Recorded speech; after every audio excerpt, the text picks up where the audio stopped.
Yan, so malapit lang oh. Mula rito sa may CP Garcia Highway. Yan, CP Garcia Highway na yan. Tulay. Dito sa, ito yung bypass road no, dito sa may gilid sa Davao International Airport. So ayan. Ito na po yung box culvert. Oh, laki pala oh. Siguro mga 6 feet siguro action. So konti na lang, malapit na lang po yan. Siguro nasa mga 600 meter. Ayan po, ito na po yung kuan CP Garcia Highway. So like and share lang po itong update natin guys. Sa mga hindi pa pala nakapag-subscribe sa ating kani boss, kaning kuan na, ansa man ni? Final lang. Final na. Ya, piso no. Ya dayon siminto na. Hapit na kayo. Boss.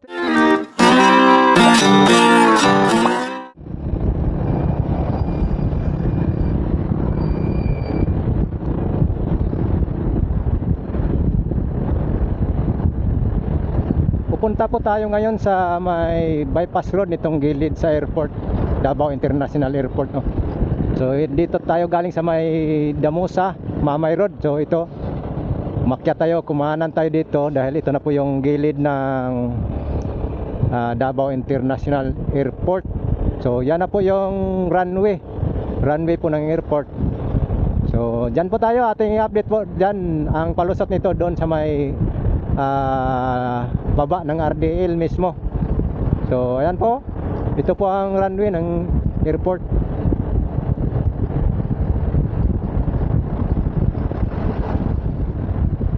Ito pong bypass road na ito guys, lagi po natin binabalik-balikan ito no, dahil nung nakaraang mga taon is nahinto po itong project na ito, itong palusot dyan sa may diversion road, CP Garcia Highway. Ngayon balikan na po natin. So mayroon din pong exit dito papunta ng Laberna. So ayan po. So dito po padiretso, ito may padiretso po dito. Baybayin nyo lang po itong gilid ng runway ng Davao International Airport no? Yan. So gamit na gamit po kasi itong daan na ito dahil sa issue dyan sa Laberna Hills kung tagulan mabaha no, baha masyado. So dito guys, area na to sa ngayon maraming practice driving dito no, katulad nito, practice driving dahil hindi pa man siya ginagamit. Ayan, katulad niya no. Napa-practice driving yan kasi libre pa man itong lugar na ito.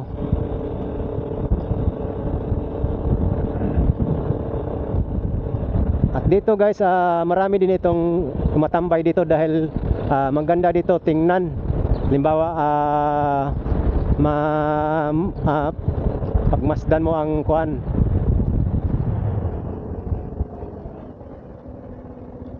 kung mapapansin nyo dito guys is nilagyan na po nila ng itong scene ito kasi marami po kasi dito ang tumatambay dahil manonood. Halimbawa may eroplano landing, so marami ditong tatambay kaya dito lang sila sisilip. So ngayon nilalagyan na pala ng mga scene no, para hindi masilip ba.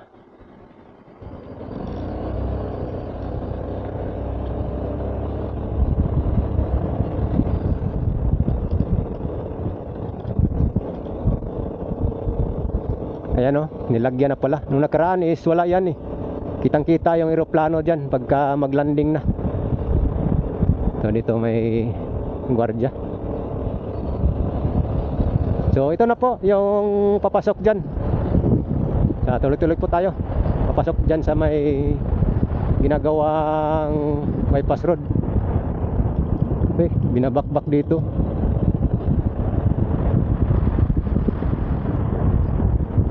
So daghan nyo diri ang mag-practice po. So sa pagkakaroon pa lang na kay wala pa man gigamit, once nga gamito na ni sa public na gikuan man din yo, gibangag-bangagan man. sumutron. So nandito na po tayo sa may tulay.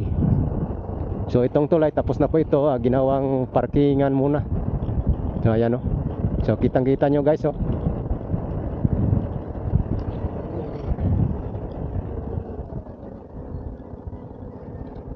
Yan, ito na po yung tulay, tapos na po ito. Ito yung kuan dyan, yung radar ng airport, no.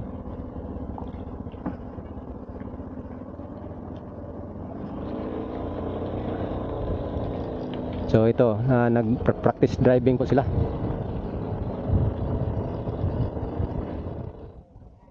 Yan guys, ito na po yung construction. So konti na lang, malapit na lang po yan. Siguro nasa mga 600 meters or 500 meters papunta doon sa may CP Garcia Highway. Yan o, makikita ang mga sasakyan dyan. Yan yung CP Garcia Highway. And then ito po yung RDL, planta ng RDL dyan. And then tawid, ang katitipan ng tawid. Dito na yon, nilalagyan nila ng box culvert dito. Dati ginawan pa ito ng basketball court dito eh. So yan, punta kaya tayo dyan sa baba. So tuloy-tuloy pang construction sa may box culvert oh. Parang i-connect na nila doon. So ito na po, hanggang dito lang po yan. So puntahan po natin dito, baba po tayo. Titingnan po natin ang kung gaano kataas yung box culvert dyan. So ito so yan, dyan tayo galing. Ito yung pong ang tulay dito, pre-fill para ito ang kumpanya ng gumagawa nitong girder. So ito na po ang box culvert papunta dyan, drainage system.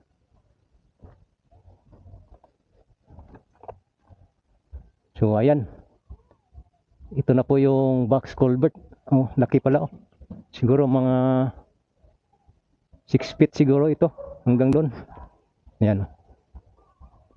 So ang tubig dito dadaan. Ayan po. Grabe, kakaibang disenyo ng pagkalagay, kasi dati ano pa ito, sapa ba. Yan oh. So ito na po yung tulay. Bali dalawang kuan lang, foundation sa gitna, and then abutment. So yun, tapos na po yan. Uy, sorry.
Ayan po, akyat na po tayo dito sa tulay. Dito sa, ito yung bypass road no, dito sa may gilid sa Davao International Airport. So, yan po yung box culvert na ginagawa.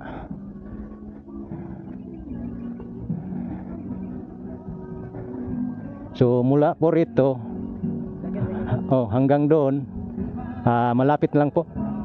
Kanang diha, kanang kanal diha. Asa na gikan dito sa kuna? Kanang gitrabaho diyo? Alabir na dito katong nay bahak.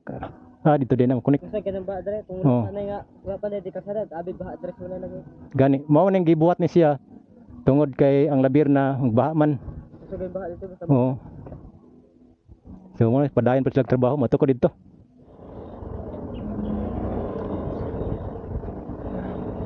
Yan guys, so kung makita ninyo dito may mga manhole na no sa drainage, imburnal. So kulang na lang ani pag level ani sa yuta, sa yuta is sisimentohin lang ito padiretso doon. Doon palabas sa Sipigar sa highway. So magandang project ito guys dahil talagang gamit na po ito. Uy, nilalagyan na nila ng ano? Graba. Siguro pag maano yan at i-impact yan, pison. So makapag-simento na siguro sila next year. Yan o, may graba na o. Oh. Yan, malapit na ito siguro i-simento no.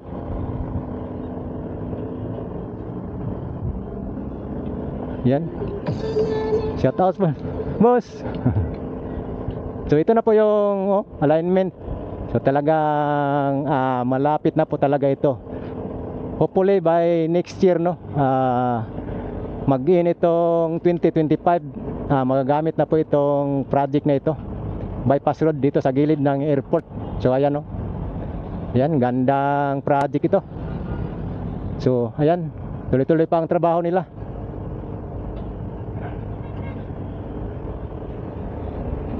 So ayan, nandito na po tayo sa may kuwan talaga, Sipigar Highway no. Ayan, titingnan nyo guys. Ayan, ang tulay dyan. Okay na yan. So malapit lang mula rito sa may Sipigar Highway.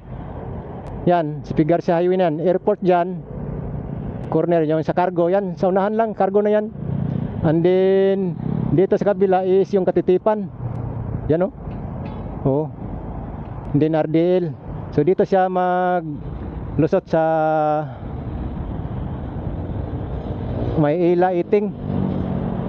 Yan dito maglusot dito sa may Davao Airport View Hotel. Yan, Davao Airport View Hotel man yan. Mula rito sa Sipigar Highway, ayan, makikita natin dyan yung mga sasakyan. So papunta ron is malapit na lang, nasa mga 500 meters siguro ito. 500 meters, 600, yan. Yan, malapit Kunti na lang dahil may manhole na po siya dito, kabilaan ng manhole sa drainage. So sisimentohin po ito dito, dyan. Parang 2 lanes lang po ito, 2 lanes. 2 lanes lang lapad. Yan. So magandang project ito. Ayan po, ito na po yung Sipigar Highway. So ito po yung papuntang Buhangin. Diyan, Katitipan, Labirna, Ubos, din Esperanza, din Kuwa. So dito po. So itong bus na ito, galing po ito ng Buhangin area. And then ito naman po ay papunta na ng Panakan, Tibungko, Bunawan. So yan, may traffic light dyan. Yan po ang sa airport cargo no. Yan, malapit lang malapit. So dito na yung labas ng bypass road po dito sa papuntang gilid ng Davao International Airport, gilid ng runway sa Davao International Airport. So magandang balita ito dahil ito ay open ito dito. Yan, dito na ang magiging entrance exit itong bypass road na po nito. Yan. So hopefully by 2025 matatapos po itong project na ito no. At saka sana po at ipagamit kaagad sa public dahil gamit na po kasi dahil yung Labirna Hills dyan, yung sa baba, pag tag-ulan dyan mataas ang tubig no. Yan, baha, hindi makatawid yung masasakyan. Kung sakali magbaha dyan, pag matapos na po ito, dito na po dadaan yung mga sasakyan patungo doon sa may Mamay Road. So may alternative road na po kung sakali magbaha dyan, dahil ang issue dyan sa Labirna Hills is baha eh, pagtagulan. So ayan, ito na po yung palibot niya.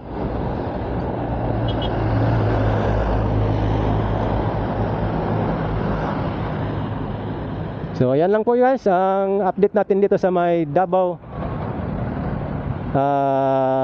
bypass road, no, sa Davao International Airport. So kita nyo naman guys, ito tatanggalin po itong pader na po na ito. So like and share lang po itong update natin guys.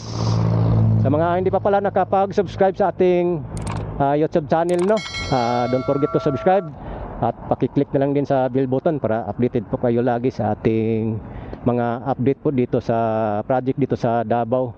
Okay, at saka sa ating Facebook page pala. So huwag kalimutan po. So thank you so much guys. Yan lang po ang update dito. So balik-balikan lang po natin dito, no. So ito pong update natin dito is ngayong araw na ito is December 26 po tayo ngayon, 2024. So malapit na po ang bagong taon, no, 2025 na po tayo. So sana po hopefully itong project na ito is magagamit na po by 2025. Okay, thank you so much guys. So shout out sa operator sa back ko. God bless po sa inyong lahat.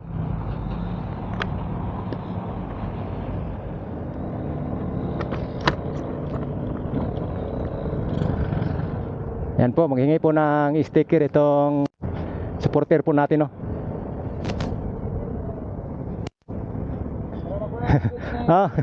Parang kita ka. Yan.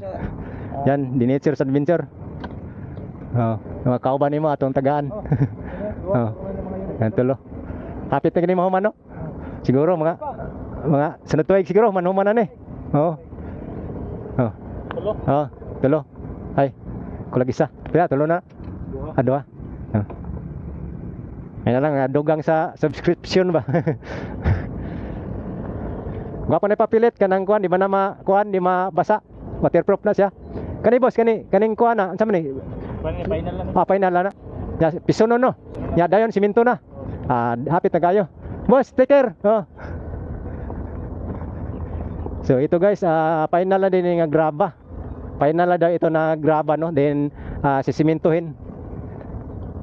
So malapit na talaga guys. So wow. So puhon, makadaan na po tayo dito. Ang shortcut road, no, dito na project. Yan na po yung RDL dyan. So yan, tuloy-tuloy pa ang kanilang construction, no.